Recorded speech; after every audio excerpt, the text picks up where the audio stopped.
Hi, I'm Mary, a librarian and book reviewer with a focus on stories written for kids, tweens, and teens. Today I get to share with you this book called Pearl, written by Sherry L. Smith and Christine Norrie. This is a graphic novel about World War II told from the perspective of a Japanese American who ends up going to Japan to visit family just before World War II breaks out.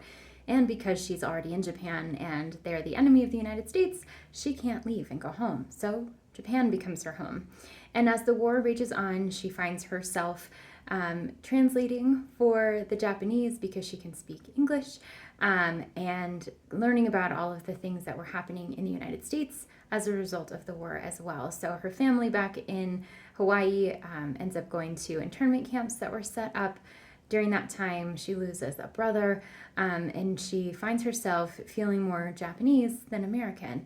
And then as the war comes to a close, she is in Hiroshima when the bomb falls. And all through it, her great-grandmother, which is the reason why she goes to Japan in the first place, is there with her and supporting her and encouraging her to survive. So this book is a really fascinating look at World War II. It's a perspective that isn't often written about. And because it's in graphic novel form, it lands differently than it does in a typical narrative fashion. There's not a lot of words in here. Mostly you have imagery.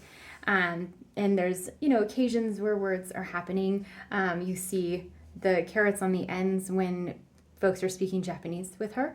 And then you have primarily the imagery. So this is intended for an audience of readers that already has some background in World War II history, Pearl Harbor, the atom bombs, the Japanese internment camps in the United States. So there isn't a whole lot of background given for those things in this book. So if readers are not already familiar with them, it might be a little bit confusing.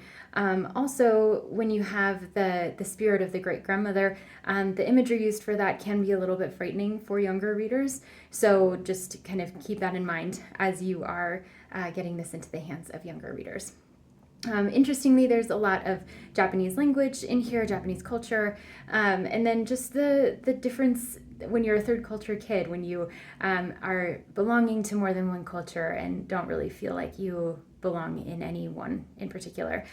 So the book itself reads really quickly, but it resonates for quite a long time, and it spans a good amount of time as well through the war and after. So if you are interested in World War II history, best for young adults and up or mature middle grade.